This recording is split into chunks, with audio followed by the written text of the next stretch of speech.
तो मैं सर जा रहा था और पिताजी ने मुझे रोक दिया, कहा कि नहीं थोड़ा सा आप इस पे ऊपर चढ़ के जरा ऊपर से ढकेल उसको। उनको देखता था, अच्छा। इसमें लग जाता था। अच्छा। तो फिर पिताजी कहे तुम नीचे उतर आओ, तो मैं नीचे गया। कहे आप बार बार देख रहे हैं तो फिर आरा मशीन आप कैसे चला पाएंगे, उसमें तो आपको सीने से जो है बोटे को ढकेलना पड़ेगा। बस अनुभव नहीं है। तो गांव का वह व्यक्ति जो केवल वहाँ झोंकाई कर रहा है या कोई पथाई कर रहा है, हिम्मत बंधी की चली ठीक है और ये भट्ठे का व्यवसाय हम करेंगे।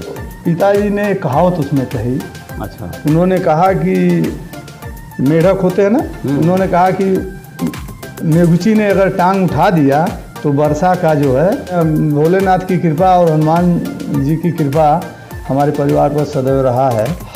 इच्छाएं अनंत हैं और किसी भी व्यक्ति को मैं कहूँगा कि इच्छाओं को कभी भी आप संकुचित मत करिए। जो व्यवसाय में मुझे जो सफलता मिला, मैंने कहा कि मैं कभी पीछे मुड़ के नहीं देखा। नमस्कार, आपका हमारे इस विशेष कार्यक्रम में स्वागत है। दर्शकों, हर व्यक्ति के जीवन की एक कहानी होती है और व्यक्ति जैसे जैसे सफलता की सीढ़ियों को चढ़ता जाता है वैसे उसकी कहानी भी विस्तृत होती जाती है। जब व्यक्ति अपने परिवार से निकलकर समाज में आता है और राष्ट्र के लिए जब जीवन अपना शुरू करता है तो राष्ट्र का या समाज का हर व्यक्ति उसके जीवन के बारे में जानना चाहता है कि वो इस ऊंचाइयों को किस तरह से प्राप्त किया है। यानी जो ऊंचाई हमें मिली होती है उसके पीछे कितना संघर्ष छिपा होता है, ये जानने की ललक सबके अंदर होती है। तो उन्हीं की कहानी, उन्हीं की जवानी शीर्षक के अंतर्गत आज हमारे साथ जो शख्सियत बैठे हैं, उन्होंने एक गांव के प्राइमरी स्कूल से अपना जीवन सफ़र जो शुरू किया था वो आज उत्तर प्रदेश विधानसभा में विधान परिषद सदस्य के रूप में, विधानसभा सदस्य के रूप में आज वो विराजमान है, हमारे सामने हैं। नाम है महेंद्र पाल सिंह जी। बाकी उन्हीं की जुबानी में हम सब कुछ जानेंगे। तो महेंद्र पाल जी, आपका स्वागत है।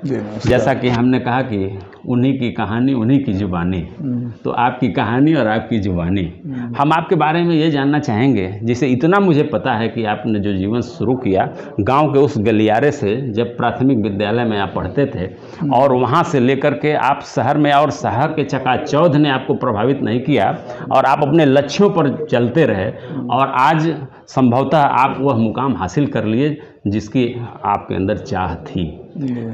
तो हम चाहेंगे कि आप वो बताएं, वो गांव और गलियारा जहां आपका जन्म हुआ था, आपके पिताजी कौन थे, आपकी माताजी कौन थी, किस सन में आपकी पैदाइश हुई, आप हमारे दर्शकों को बताएं। मैं आपके चैनल के माध्यम से मैं आपको बताना चाहता हूं कि मेरा नाम महेंद्र पाल सिंह, मैं विधायक पिपराइच। मेरा जन्म 25 जनवरी 1963 ग्राम सभा जमीनारा के, ग्राम सभा महाराजगंज के टोला जमीनारा में मेरा जन्म हुआ था। मेरे पिताजी का नाम रामवृक्ष सिंह और मेरी माता का नाम कलावती देवी, और मेरे बाबा स्वर्गीय सत्यनारायण सिंह जी, जिनके सानिध्य में, जिनके आशीर्वाद से आज हम सब यहाँ तक पहुँचे हैं। ये सही है कि हम सब ग्रामीण अंचल से आते हैं और गांव में ही मेरा जन्म हुआ, लेकिन मेरे जो पिताजी और माताजी और मेरे जो बाबा जी थे वो हमेशा समाज के क्षेत्र में, सामाजिक कार्यों में हमेशा उनकी रुचि रहती थी। और मेरे बाबा तो पूरा जीवन ही उनका जो है समाज सेवा में, स्वर्गीय सत्यनारायण सिंह जी का व्यतीत हुआ, और पिताजी भी उन्हीं के पद चिन्हों पर चल करके समाज की सेवा में उन्होंने कार्य किया। मतलब समाज सेवा क्षेत्र में तीसरी पीढ़ी। जी। और मेरे बाबा आज़ादी के बाद से लगातार जब तक वो जीवित थे वो अपने ग्राम सभा के ग्राम प्रधान भी रहे हैं, और उनके मरने के बाद ही जो है ये ग्राम प्रधान पद से वो, मतलब वो जब एक्सपायर हुए उसके बाद ही प्रधानी अच्छा, दूसरे हाथों लेकिन दूसरे हाथों में गई। अच्छा सिंह साहब, जरा सा एक चीज़ और, मैं जैसे आपको एक सामाजिक जीवन विरासत में मिला, यानी आपके बाबा भी सामाजिक जीवन में थे, आपके पिताजी भी थे, और आप भी हैं, आपका क्षेत्र, आपने अपने को बृहद किया। जी, बृहद किया। पढ़ाई लिखाई के दौरान जब प्राथमिक शिक्षा आपकी गांव में थी, तो उस दरमियान जो है आपके परिवार के आय का जो स्रोत था वो क्या था? कि वो आय का स्रोत तो गांव में आप समझते हैं कि गांव में मूलतः लोग किसान रहते हैं। बिल्कुल। और हम लोगों के परिवार की स्रोत केवल खेती का ही एक ऐसा माध्यम था जो हमारे आय के साधन थे, और खेती किसानी से ही जो है आपने पढ़ाई, हम लोगों ने पढ़ाई मतलब किया। आपका सारा खर्चा जो है आप लोगों का खेती से ही चलता था। आप कितने भाई और बहन हैं? हम सब 3 भाई और 1 बहन है। सबसे बड़ा मैं हूँ, मेरा छोटा भाई भोलेंद्र पाल सिंह, उससे छोटे हैं रमाशंकर सिंह जी, और मेरी सिस्टर हैं मीना सिंह जी, जो आज यहाँ के जो जिला अध्यक्ष जी जुष्टी सिंह हैं, उनसे उनकी शादी हुई है। ये ग्राम सभा बिडारे और ब्लॉक पाली के अंतर्गत आता है। विधायक जी, एक चीज़, जब आपने प्राथमिक शिक्षा अपने गांव से आपने ग्रहण कर लिया, तो फिर आपको माध्यमिक शिक्षा के लिए शहर जाना पड़ा या गांव में ही आपने माध्यमिक? गांव में ही हम लोगों ने, हमारे वहाँ ग्राम सभा महाराजगंज में जूनियर हाई स्कूल तक जो है सरकारी विद्यालय थे, वहाँ पर हम लोगों ने प्राइमरी से लेकर के और कक्षा 8 तक, अच्छा, हाँ, जूनियर हाई स्कूल महाराजगंज में ही हम लोगों ने शिक्षा ग्रहण की। इसके बाद 9th की शिक्षा हम लोगों ने वीर शिवाजी इंटरमीडिएट कॉलेज सरहरी, अच्छा 9 और 10th हमारी शिक्षा वहाँ से हुई। अच्छा। फर्स्ट ईयर में 11 में मैं महाराणा प्रताप इंटर कॉलेज में हमने एडमिशन लिया। 1979 में मैंने हाई स्कूल किया, और 80-81 महाराणा प्रताप इंटर कॉलेज से जो है हमने इंटर किया, और 81 के बाद फिर महाराणा दिग्विजय डिग्री कॉलेज से स्नातक मैंने किया। अच्छा, किस विषय में आपकी रुचि थी? जो है पढ़ाई के दौरान आप कौन सा जो है सब्जेक्ट ज़्यादा पढ़ना? मैथ हमारा सबसे वो था, और लेकिन मैं यूनिवर्सिटी में मैंने एडमिशन जो है लॉ में लिया। अच्छा। और लॉ में मैंने एक ही सेमेस्टर मैंने पढ़ाई किया था 85 में 84 में, और फिर इसके बाद जो है मैंने अपनी पढ़ाई छोड़ करके फिर मैंने व्यवसाय का रास्ता। अच्छा, मतलब वहाँ तो इसका मतलब पढ़ाई के बाद आप सीधे व्यवसाय में आ गए। तो आपका जो व्यवसाय था उस कौन सा व्यवसाय? व्यवसाय में तो अगर मैं सही कहूँ तो पहले तो मुझे ये नहीं दिख रहा था कि मैं क्या करूँ, लेकिन मेरी इच्छा थी कि जो है मैं कुछ करूँ, और ऐसा करूँ कि जिसमें मैं और लोगों को जोड़ करके एक रोज़गार का जो एक और रास्ता जो है, मेरे अंदर हमेशा ये जज्बा था कि मैं समाज के लिए, चूँकि बाबा और दादा ने ये काम हमेशा उन लोगों का रहा है, तो फिर चीज़ें तो बहुत दिमाग में आई पहले। अब दरअसल में क्या है कि गांव में एक दूसरे को देख करके तो मेरे दिमाग में पहले आया कि मैं आरा मशीन लगा लूं। अच्छा। तो जब आरा मशीन लगाने की बात हुई तो एक बार की बात है कि मैं शहर जा रहा था, तो पिताजी ने कहा कि एक गांव में आप देखते होंगे कि वो पुआल की ढेर लगी रहती है। हाँ, तो उसकी जो है खरही, इस समय लोग उसकी छटाई करके बैल के लिए खिलाने के लिए, बैल भैंस के लिए उसका लोग उपयोग करते थे। तो मैं शहर जा रहा था और पिताजी ने मुझे रोक दिया, कहा कि नहीं, थोड़ा सा आप इस पे ऊपर चढ़ के जो ऊपर से ढकेल उसको गिरा दीजिए, खरही से पूरा गिराओ। तो मैं उस पर चढ़ गया। मैं चढ़ के जब उसको गिराना शुरू किया तो बार बार मैं अपने नाखून को देखता था। अच्छा। इसमें लग जाता था। अच्छा। तो फिर पिताजी कहे तुम नीचे उतर आओ, तो मैं नीचे गया। कहे कि जब एक पुआल को ढकेलने में आपको ये सब नाखून खराब हो जा रहा है, आप बार बार देख रहे हैं, तो फिर आरा मशीन आप कैसे चला पाएंगे? उसमें तो आपको सीने से जो है बोटे को ढकेलना पड़ेगा, मेहनत करना पड़ेगा। तो फिर मेरे दिमाग में ये आया कि अब ये वास्तव में आरा मशीन का बिजनेस हो सकता है, हमारे लिए नहीं है, कठिन है। तो फिर मैंने जो है, मेरे दिमाग में आया कि मैं बस ट्रांसपोर्ट वाले में, अच्छा, कि बस मैं चलवाऊँगा तो उससे काम करूँगा। तो फिर उसमें ये हुआ कि हम लोग चूँकि ग्रामीण अंचल से थे, तो मान लीजिए माता पिता को ये डर रहता है ना कि जैसे सड़क पर बसें चलेंगी तो कहीं एक्सीडेंट हो गया, तो फिर वो बस बनेगी कैसे। तो पिताजी कहते थे कि अगर मान लो एक्सीडेंट हो गया तो फिर हम उसको बनवाएंगे कैसे। अच्छा। तो एक जैसे कोई किसी काम को शुरू करने के लिए जैसे उसके आगे और पीछे सब सोच करके डर भी लगता था। तो उसमें जो है ये हुआ कि ये सही है कि एक्सीडेंट होने पर बस क्षतिग्रस्त हो जाएगी तो फिर पैसा कहाँ आएगा। हाँ, हम सब किसान हैं, इतना हमारे पास पैसा गार्जियन की चिंता स्वाभाविक होती है कि वो तो इतना हमारे पास पैसा नहीं रहेगा, फिर हमारी वो बस खड़ी हो जाएगी। तो फिर मैंने उसका भी मैंने वो कर दिया। मैंने कहा चलिए ठीक है। इसके बाद जो है हमारे गांव के बगल में बाबू केबी सिंह हैं, कृष्ण बिहारी सिंह जी स्वर्गीय हो गए, उनका एक भट्ठा चलता था टाटा मार का। उनके भट्ठे पर हम लोगों का चूँकि बगल में खेती थी तो हम लोगों का आना जाना वहाँ पे लगा रहता था। तो हम लोग भट्ठे पर जाते थे। तो उनके भट्ठे पर मूलतः सब अगल बगल गांव के ही वहाँ पर लेबर थे। तो वहाँ से मुझे प्रेरणा मिली।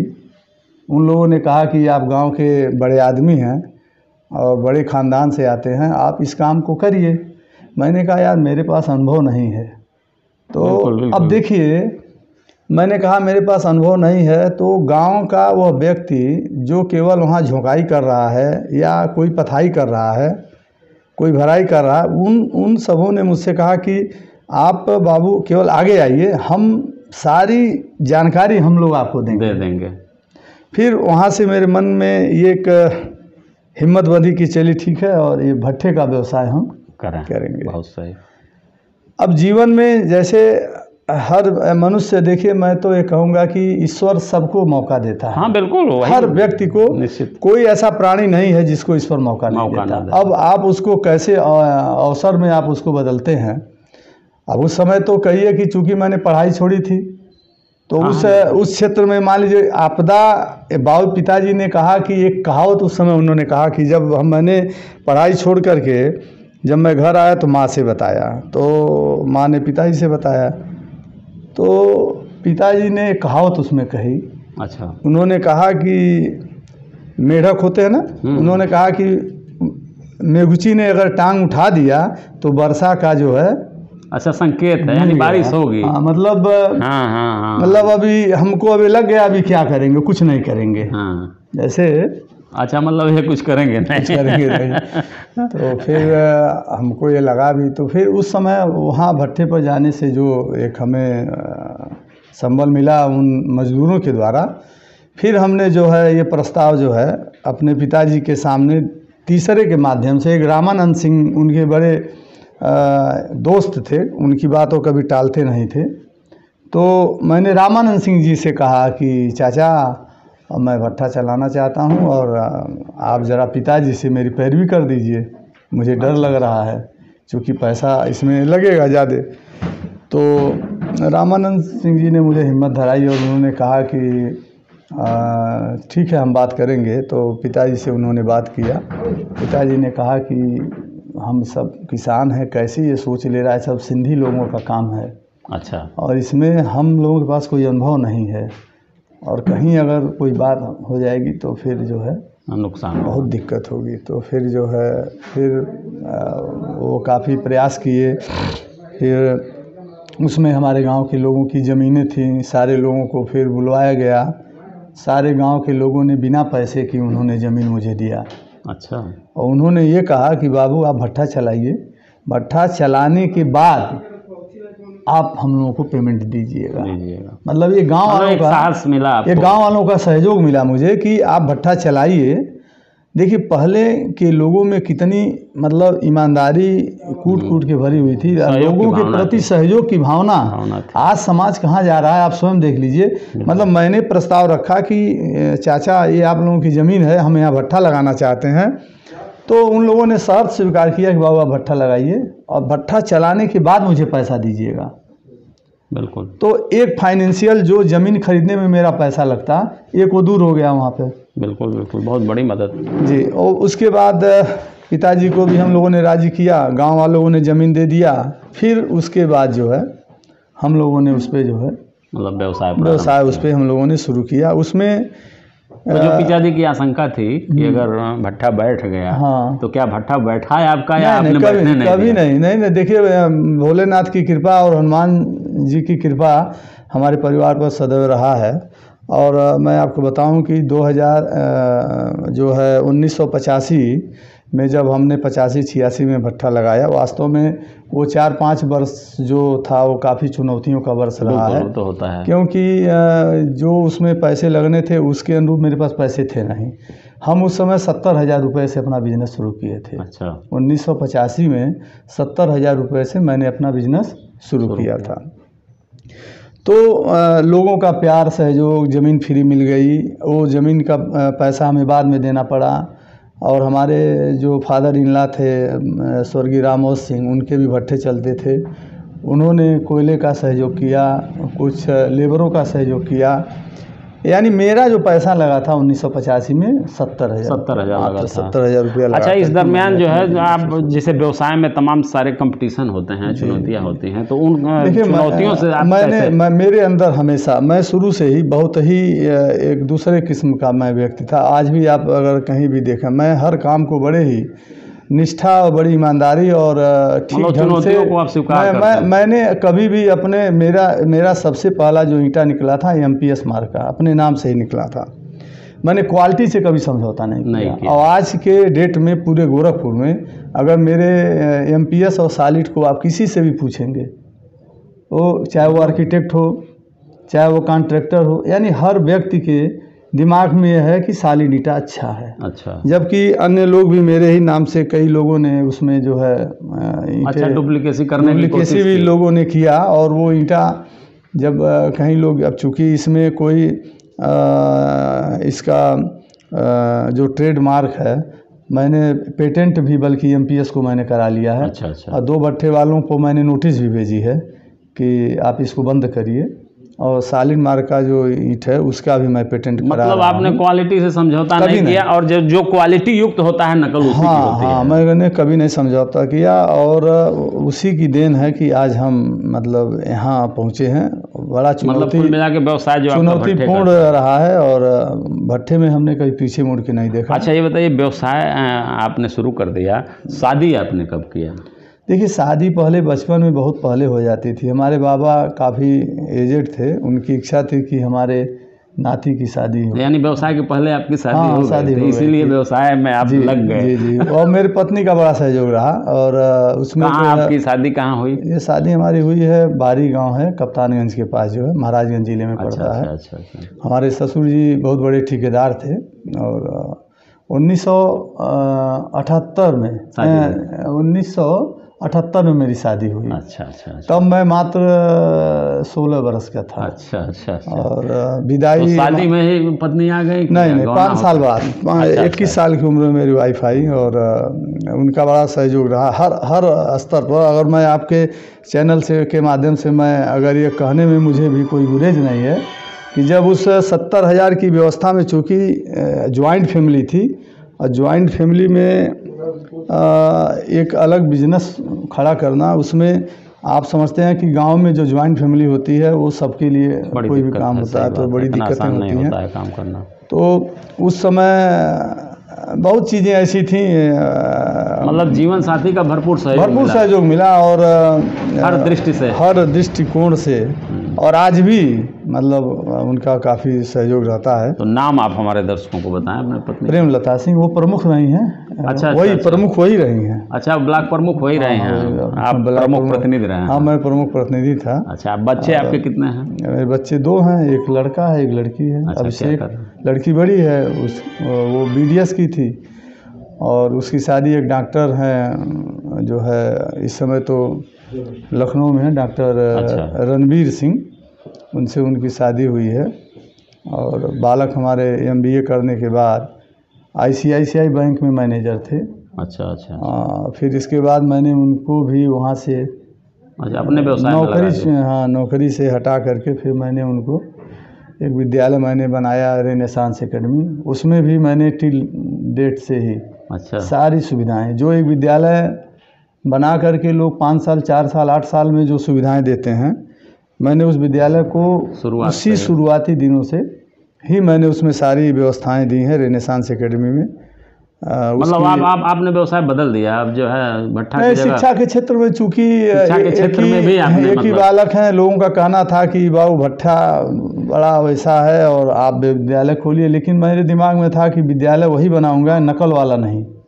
बढ़िया विद्यालय, क्योंकि बेसिकली गाँव में जो विद्यालय हैं वो बिजनेस है। बिजनेस का मतलब है कि वो विद्यालय में नकल करा के पैसा अर्जित करना और छात्र छात्राओं के साथ, जीवन के साथ खिलवाड़ करना से उसमें जो है, जो विद्यालय की ओपनिंग भी अपने मुख्यमंत्री जी योगी आदित्यनाथ जी के द्वारा ही हुआ और आज विद्यालय अपने ठीक स्थिति में है और उसमें भी मैंने अपने किसी भी क्वालिटी से मैंने समझौता नहीं किया। विधायक जी, आपने सोचा था अपने जीवन यापन के लिए जो व्यवसाय सोचा, आपने व्यवसाय किया, उसमें मैं सफल रहा अपने भट्ठे के व्यवसाय में। बिल्कुल। ये आपके जो परिश्रम है और आपकी जो निष्ठा है, जो सतत क्रियाशीलता है, इसकी निशानी है।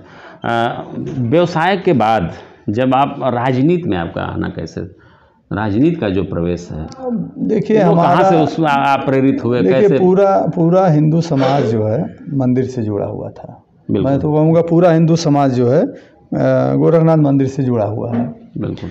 उसमें हमारी जो पीढ़ी है, जो हमारे परिवार की है, वो काफ़ी समय से, मैंने हमारे बाबा जो सत्यनारायण सिंह जी थे, वह ब्रह्मलीन महंत दिग्विजय नाथ जी से अच्छे संबंध थे और महाराज जी का आना जाना हमारे क्षेत्र में जब होता था तो हमारे घर जरूर जाते थे।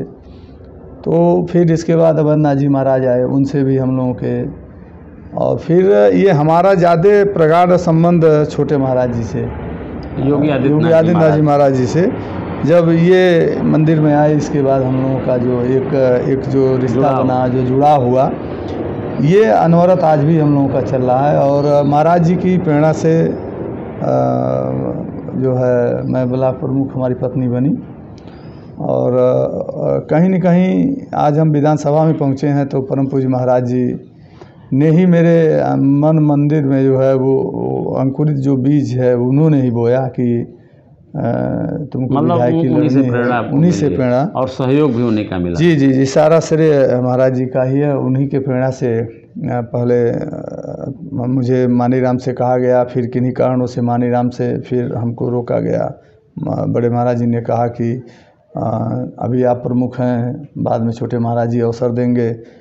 तो फिर उसके बाद जो है अच्छा, आप ब्लॉक प्रमुख के समय ही आप मतलब विधानसभा का चुनाव लड़ना चाहते थे? नहीं, महाराज जी ने कहा कि मानीराम से आपको चुनाव लड़ना है। अच्छा। और आप जाइए तैयारी करिए। तो फिर इसके बाद बीच में कुछ परिस्थिति प्रारब्ध में, मैं कहूँगा जब तक कुछ है नहीं, कर्म, अच्छा कर्म तो जरूरी है। जो धैर्य का राजनीति में धैर्य बड़ा जरूरी माना जाता है। क्या कहेंगे आप हमारे दर्शकों से जो राजनीति में अपना भाग्य आजमा रहे हैं, उनके लिए धैर्य जो है कितना महत्वपूर्ण होता है? देखिए, धैर्य अगर आज मेरे अंदर नहीं रहता तो शायद आज मैं विधानसभा में नहीं रहता। धैर्य मतलब जिसमें आपका समर्पण है। देखिए, पार्टी माँ के समान होती है। बिल्कुल। आप जिस पार्टी में हैं उस पार्टी के प्रति आपका समर्पण, आपका भाव, आप कितना सम्मान देते हैं, और अगर आप समर्पण अगर आपका है तो फिर पार्टी का जैसा दिशा निर्देश है वैसा काम करिए। तो उसमें अगर हमें ये कहा गया कि आप चुनाव लड़िए तो मैं तैयार हो गया। फिर ये कहा गया कि आप वेट करिए, थोड़ा समय आएगा, तो मैंने इंतज़ार किया। फिर महाराज जी ने मुझे कहा पनियरा से तैयारी करिए, वहाँ हम लोगों ने तैयारी किया, नहीं मिला। बहुत लोगों ने मुझे कहा कि आप निर्दल लड़ जाइए, मैंने कहा मैं नहीं लड़ूंगा, पार्टी जब टिकट देगी तभी मैं चुनाव लड़ूंगा। फिर एक अवसर आया, महाराज जी ने एक अवसर दिया अपने पिपराइच विधानसभा से, तो आज महाराज जी की कृपा से जो है। तो पार्टी कार्यकर्ता के रूप में जब एक कार्यकर्ता कार्य करता है, जब पार्टी में संगठन में जब वो मेहनत करता है, तो हर कार्यकर्ता की इच्छा होती है कि वो विधायक बन जाए या कोई बड़ा पद उसे मिल जाए। तो एक कार्यकर्ता को कितनी निष्ठा से पार्टी के साथ लगे रहना चाहिए, क्या कहेंगे? देखिए, हर इच्छाएं अनंत हैं और किसी भी व्यक्ति को मैं कहूँगा कि इच्छाओं को कभी भी आप संकुचित मत करिए, उसको छोटे दायरे में मत रखिए, उसका दायरा बड़ा करिए, लेकिन उसके अनुरूप आपको कार्य करना पड़ेगा। भागिए मत, भागिए मत, उसके अनुरूप आप कार्य छोड़ के करें, भागिए मत। इच्छा तो देखिए हर व्यक्ति चाहता है कि मैं आसमान को छू लूँ, बिल्कुल, लेकिन आसमान को छूने के लिए आपको उतनी मेहनत करनी पड़ेगी। एक हमारे मंडल अध्यक्ष से लेकर के, एक बूथ अध्यक्ष से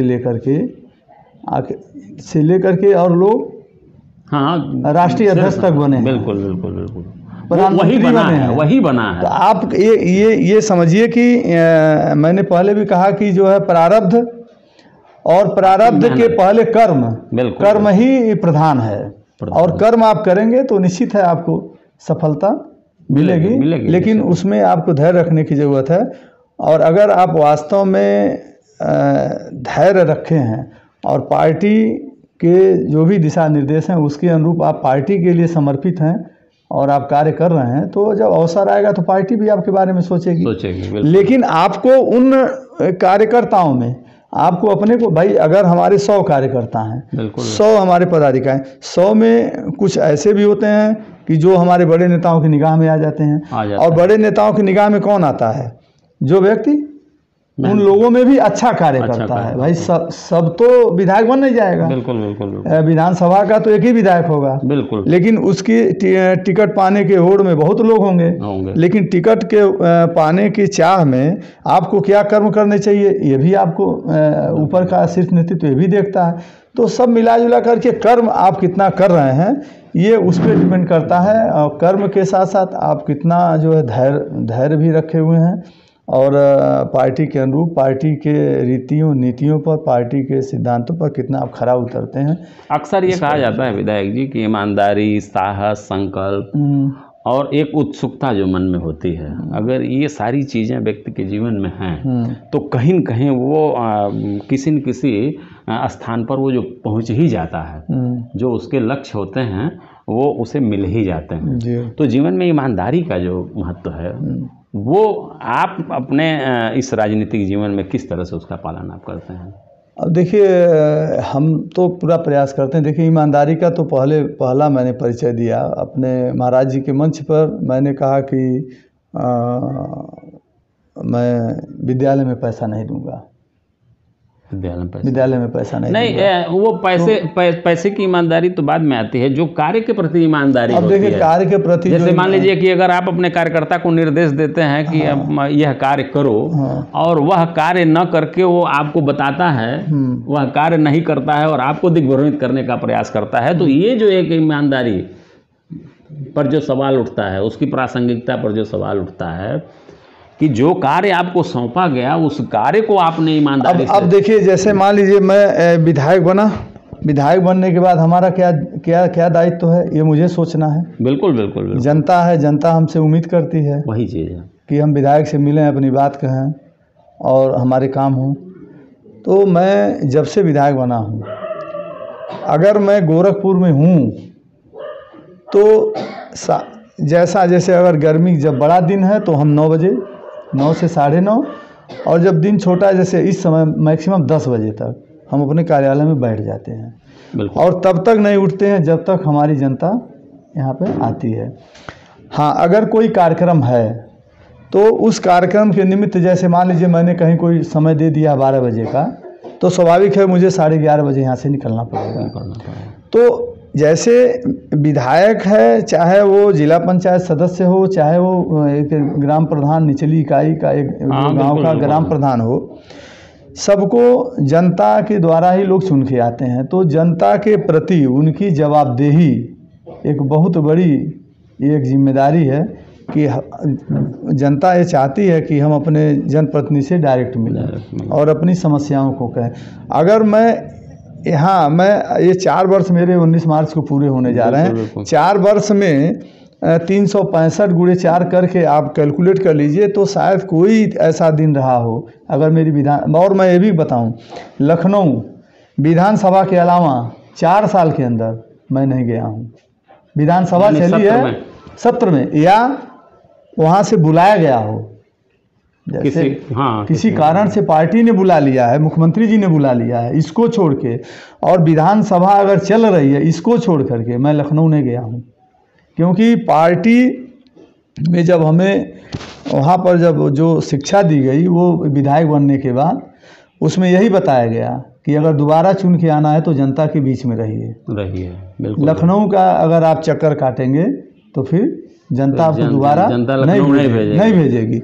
मैं लखनऊ उसी समय गया हूँ जब मेरी विधानसभा चली है या मुझे बुलाया गया है।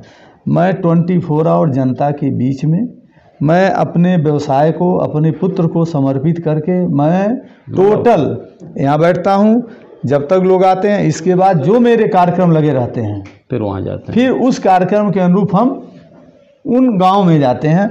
और लेकिन इसके बाद भी जनता कहती है कि विधायक जी आप यहाँ नहीं दिखे। जनता तो हमेशा कहती है, जनता ये कहती है कि विधायक जी आप यहाँ नहीं दिखे।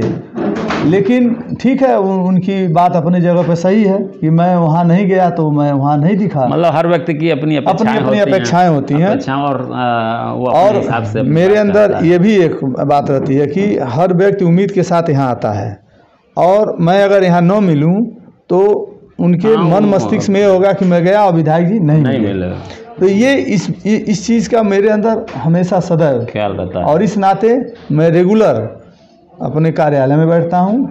जैसा कि ये जो मुझे जो प्रेरणा मिली है ये परम पूज्य महाराज जी से मिली है। परम पूज्य महाराज जी 9 बजे, गर्मी के दिनों में 9 बजे बैठते थे और जाड़े के दिनों में 9:30 बजे। वही दिनचर्या जो विधायक महाराज जी का है वही मेरा भी, वही अपना करके मैं लोगों की सेवा कर रहा हूं। एक राजनीतिक व्यक्ति जो है जब वह जनप्रतिनिधि के तौर पर चुना जाता है तो उसका जीवन, व्यक्तिगत जीवन बिल्कुल जैसे लगता है छीन सा गया। तो सार्वजनिक नहीं, अब हमारा जीवन देखिए, जब मैं राजनीति में आ गया तो हम तो अब सबके हो गए। बस ये समझिए बिल्कुल कि जैसे अब पूरी जो 4.25 लाख हमारे आप सब लोग हैं, मैं तो सबका वही परिवार है अपना, वही परिवार।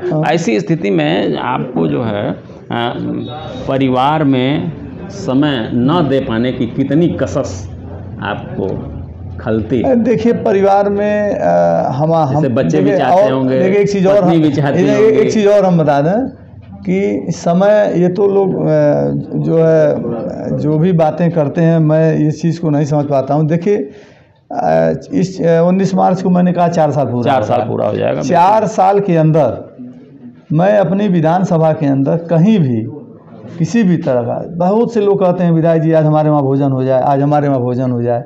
हम इन सब चीज़ों से बचते हैं, इसलिए कि अगर आप दावत में अगर रहेंगे तो स्वाभाविक है 12 बज जाएगा, स्वाभाविक है, बिल्कुल बच जाएगा। हम मैक्सिमम समझिए कि अगर लगन है तो लगन में तो लेट होता है, बाकी समय रेगुलर आप समझिए कि हम 9:30 से 10 के बीच में अपने घर चले आते हैं रात में। 10 बजे के बाद समय जो 10 बजे से लेकर के और सुबह 9 बजे तक ये पूरा समय परिवार में ही बीतता है। ये पूरा मतलब एक सामंजस्य जो है एकदम, हाँ, अंदर से लेकर के अपना हर जगह। यहाँ मैं बैठता हूँ लगभग 10 बजे से लेकर के 12-1 बजे तक। 1 बजे से हम लेकर के 10 बजे रात तक क्षेत्र में, और 10 बजे घर आ जाते हैं। 10 बजे से लेकर के 9 बजे तक घर में। विधायक जी, एक विधायक बनने के बाद आज 4 साल का जो समय पूरा होने जा रहा है, इस दौरान की कोई ऐसी स्मृति जो आपको भूलती न हो, कोई ऐसी घटना राजनीतिक, व्यक्तिगत, पारिवारिक, कोई ऐसी घटना है जो बार बार आपको उद्वेलित करती है या बार बार आपको रुलाती है या हंसाती है? कोई ऐसी घटना है? देखिए, अब राजनीति की बात तो मैं क्या करूं, ऐसी तो पारिवारिक मैं बता रहा हूं, जैसे व्यवसायिक मैं बता दे रहा हूं। बिल्कुल। देखिए, जो व्यवसाय में मुझे जो सफलता मिला, मैंने कहा कि मैं कभी पीछे मुड़ के नहीं देखा। विधायक बनने से पहले एक दिन भी मेरा नहीं बचता था कि मैं सालिट भट्टे पर या MPS पर न जाऊं। विधायक बनने के बाद अगर वहाँ CCTV कैमरे लगे हुए हैं, आप चेक कर लीजिए। विधायक बनने के बाद 15 दिन में कभी उधर गए या कहीं कोई ऐसी ज़रूरत है तो जिस भट्टे को मैं एक दिन भी नहीं छोड़ता था, उस भट्टे को मैंने छोड़ दिया। 4 साल से 4 साल से ये आप समझ लीजिए, ये मतलब वेदना है, ये है मतलब मतलब ये एक रिक्तता जो है। और हमारा जो भट्ठे का व्यवसाय है ना, ये टोटल एकदम रॉ हैंड है। इसमें कोई ऐसा नहीं है कि कोई इंजीनियर है तो कोई टेक्निकल, ऐसा कुछ नहीं है।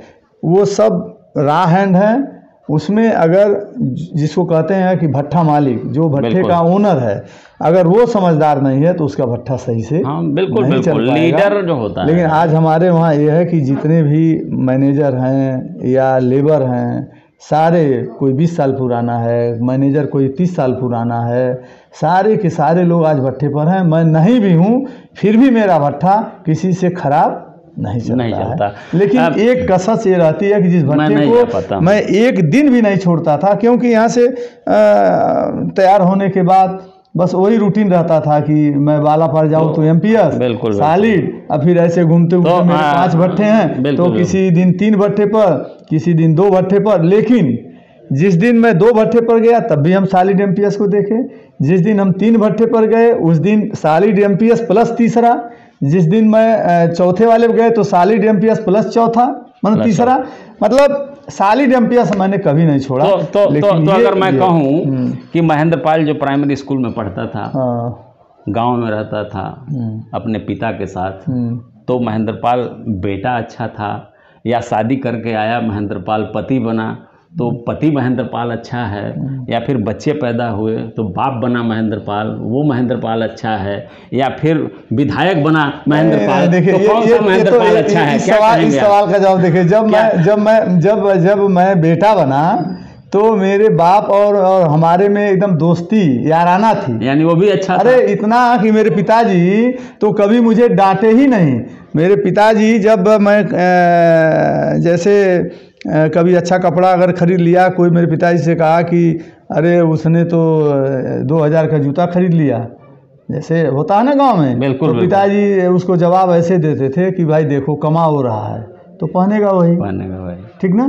तो पिताजी एकदम मुझे समझ लीजिए कि दोस्त की तरह कभी भी, मतलब वो जब मैं बेटा था तो एक अच्छे अपने पिताजी के साथ मेरे पुत्र का अच्छे पति, महेंद्र पाल पुत्र भी अच्छा था और महेंद्र पाल पति, और मेरी पत्नी से मैंने पहले ही बता दिया कि मेरे बड़े अच्छे मधुर संबंध, कभी और उनका सहयोग। मैं आपको एक चीज़ और आपके चैनल पर मैं खोल दे रहा हूँ। जब मुझे पैसे की उस 70,000 रुपये में ये हुआ कि मुझे और पैसे की ज़रूरत पड़ेगी, तो ये हुआ कि मेरी शादी मैं बता नहीं पाया कि सन 1978 में मेरी शादी 25,000 रुपया दहेज मुझे मिला था, और वो 25,000 रुपया दहेज आज के डेट में आप कैलकुलेट कर लीजिए कि 1978 में जो मुझे 25,000 दहेज बना था, आज वो 25 लाख भी नहीं उसकी तुलना कर पाएगा, नहीं कर पाएगा, वो करोड़ करेगा, क्योंकि उस समय जेवर आपका 600 रुपया भरी था, आज 50,000 है, आज 50,000 है। आप जेवर से तुलना करिए तो कितना गुना हो गया, बहुत हो गया, और उस 25,000 को उस गुने में करिए, बहुत ज़्यादा। उस समय के डेट में पूरे उस जवार में हल्ला हुआ था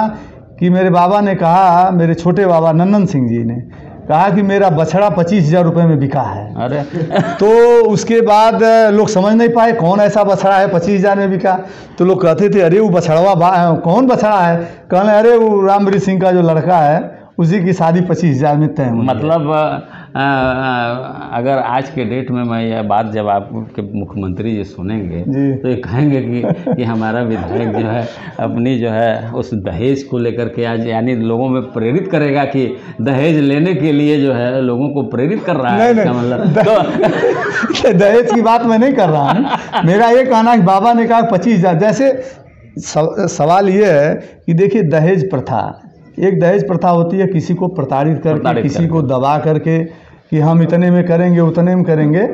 एक जो रिश्ता तय हुआ था मैं उसकी बात कर रहा हूँ कि जैसे जो भी स्वेच्छा से मिला, तो मेरे बाबा ने इस बात को व्यक्त किया। अच्छा आप बताइए आज की डेट में किसी का लड़का डॉक्टर हो जा रहा है, कोई लड़की अपनी शादी के लिए लेके आ रहा है तो अगला कह रहा है हम 50 लाख लेंगे, तो वो तो दबाव हो गया ना। स्वेच्छा होता है कि भाई हम कुछ नहीं कहेंगे। आज मैं अपनी बेटी की शादी में, अभिषेक की शादी में तय किया हूँ जीरो मतलब उसमें दहेज नाम का कोई मतलब नहीं है। बस मैंने कहा कि मेरे जो भी कार्यक्रम हो वो अच्छे से हो जाए, मुझे दहेज 0 चाहिए, मुझे कुछ नहीं चाहिए। खैर जब आपकी शादी हुई थी 78 में, हाँ। तो दहेज प्रतिषेध अधिनियम के बने कुछ ही दिन हुए थे, इसलिए वो जानकारी भी नहीं रही होगी। आज समय बदल गया है, अब तो दहेज का विरोध करना ही करना हाँ, है। बिल्कुल आप जिस बिल्कुल। पद पर आप देखिए बैठे हैं। आज क्या है कि लड़की और लड़का, पहले क्या था, लड़की और लड़के में शिक्षा में बहुत अंतर था। आज हर माँ बाप अपनी बच्ची को भी उसी भाव से पढ़ा रहा है, जरा सा भी अंतर नहीं है। अगर आपका लड़का डॉक्टर है तो मेरी भी लड़की डॉक्टर है, तो दोनों समकक्ष हैं। समकक्ष हैं। तो फिर उसमें दहेज की बात कहाँ आती बात ही है? नहीं आती है। दहेज जो है उसकी योग्यता ने भर दिया। और अगर आपका लड़का डॉक्टर है, लड़की नहीं डॉक्टर है, योग्य है, बिल्कुल, तो आप एक योग्य बहू को लाइए। दहेज उसमें योग्यता आ गई। देखिए अब लोगों के अंदर इतनी जागरूकता आ गई है। दहेज मैं समझता हूँ कि समाज के लिए अभिशाप है, कोड़ है। वो भी जब बेटी बेटा एक समान, तो दहेज तो लेना ही अपराध है, स्थान नहीं है कोई। तो उसमें जो है यानी कुल मिलाकर के जो है महेंद्र पाल। तो उसके बाद मैंने एक बात और मैं बताऊं आपको, मैं जो अभी उस पर मैं आ गया। तो जब मैं भट्ठा का जब श्री गणेश 1985 में किया, ये हुआ कि फाइनेंशियल कुछ इसमें क्राइसिस होगी, तो ये हुआ कि चलिए मेरी पत्नी का जेवर है, इसको बेच दिया जाएगा। ठीक, बिल्कुल। उसके बाद जो है मेरे पिता ने कहा नहीं, मान लो तुम्हारा भट्ठा अगर कहीं नहीं चला तो फिर हम इसको बनवाएंगे कहाँ से। तो मेरी पत्नी ने 4 कदम आगे बढ़ के कहा कि नहीं, भट्ठा नहीं चलेगा, अगर वो बर्बाद हो जाएगा तो मुझे जेवर की ज़रूरत भी नहीं है। तो मेरी पत्नी ने तो शुरू से, यानी जब हमारे भाग्य का भाग्योदय हो रहा था, यानी मैं उस व्यवसाय में मैं पदार्पण कर रहा था, तो उनका इससे बड़ा सहयोग क्या हो, बहुत बड़ी चीज़ है। पत्नी का क्या है, गहना ही उसका जो सबसे बड़ा मूलधन होता है। और उन्होंने कहा कि नहीं, अगर उसकी ज़रूरत है तो हम दे देंगे। जैसे होता है ना कि फंड, जैसे होता है, हाँ, जैसे होता है कि फंड कहाँ से आएगा, होता है ना। जैसे हमारे किसी कार्य को करने के लिए फंडिंग की जरूरत होती है, सरकार भी कोई कार्य करती है तो फंड की व्यवस्था करती है। बिल्कुल। तो अगर उसमें कहीं, हालांकि इसकी ज़रूरत नहीं आई, गांव वालों के सहयोग से, उस समय गांव के अगल बगल के लोग एडवांस भी काफ़ी पैसा भट्ठों पर, ईंट भट्ठों पर लोग देते थे, तो उस एडवांस का भी पैसा हम लोगों के पास उस समय लाखों रुपया एडवांस आ गया था। तो उन लोगों के सहयोग से, काफ़ी सबके सहयोग, प्यार सहयोग से वो भट्ठा मान लीजिए उस चला बढ़िया। तो चलते चलते एक सवाल और आपसे मैं कर लूँ, चूँकि महेंद्र पाल सब अच्छा है। जब महेंद्र पाल लड़का था तब भी अच्छा था, जब पिता बना तब भी अच्छा, पति के रूप में ही अच्छा है। तो मैं 100% नंबर देता हूँ महेंद्र पाल को ही, कि महेंद्र पाल हर दृष्टि से अपने आप में नंबर 1 रहा है। चलते चलते एक चीज़ और मैं जानना चाहूँगा कि जब आप पढ़ाई करते थे तो गाना बहुत गाते थे, हमको कुछ लोगों ने बताया। नहीं गाना, ये झूठ बात, इसकी मतलब बताई गई। अगर आप गाना गाते थे तो यहाँ आपके क्षेत्र के लोग और जनता यहाँ बैठी है, तो गुनगुना के उन्हें कुछ सुना दीजिए। नहीं, अगर आप गाना गाते हैं तो एक नेता जो है, देखिए मैं गाना नहीं गाता हूँ, मुझे शेर शायरी है। देखिए इन सब चीज़ों से मैं बहुत दूर हूँ, मैं इस पर बहुत वो भी नहीं करता हूँ। हाँ, इतना ज़रूर अपने मतलब दर्शकों से मैं ये कहूँगा कि परिवार में सामंजस्य बनाने के लिए आप माँ बाप का सम्मान करिए। अपने बेटों के साथ मित्रवत, जहाँ ज़रूरत हो मित्रवत व्यवहार करिए। जहाँ आपके डांट की ज़रूरत है वहाँ प्यार से उसको डांटिए भी। और उसको ये नहीं है कि मैं बाप हूँ, वो हमारा बेटा है तो हम जैसे चाहें वैसे उसके साथ हम पेश आवें। मित्रवत संबंध होना चाहिए। लड़का जिस क्षेत्र में जाना चाहता है उस क्षेत्र में उसे प्रोत्साहित करिए, उसको उस क्षेत्र में आगे बढ़ाइए, ताकि आपका लड़का उस क्षेत्र में आगे जाकर के, क्योंकि समाज में हर क्षेत्र में अपार संभावनाएं हैं, तो उस क्षेत्र में जिसके अंदर प्रतिभा होती है, मैंने कहा कि ईश्वर सबको मौका देता है। जिस क्षेत्र में जो जाना चाहता है उस क्षेत्र में माँ बाप का पूरा सहयोग करना चाहिए कि लड़का हमारा उस क्षेत्र में आगे जाए, उसको रोकने की ज़रूरत नहीं है। बिल्कुल। हाँ, ये है कि आप चूँकि गार्जियन हैं तो आप अपने बच्चे पर वेट करिए और वॉच करिए कि जिस डायरेक्शन में लड़का जा रहा है कहीं गलत दिशा में तो नहीं चला गया, उसको आपको देखने की ज़रूरत है। मतलब कुल मिलाकर के एक सामंजस्यपूर्ण जीवन जो है जी। तो महेंद्र पाल जी ने, आपने अपने जीवन वृत्त के बारे में हमारे दर्शकों को बेहतर तरीके से बताया और तमाम सारी बातें बताएं, इसके लिए आपको बहुत बहुत धन्यवाद। दर्शकों, जैसा कि कहा गया है कि हर सपना सच होने से पहले उम्मीदों की डोर से बंधा होता है। और मनुष्य उम्मीदों के सहारे जिंदा रहता है और उम्मीदों से ही घायल भी होता है। इसलिए उम्मीद का दामन हमेशा पकड़े रहिए। अगली बार फिर किसी विशेष और कार्यक्रम के साथ मिलूंगा, तब तक के लिए नमस्कार।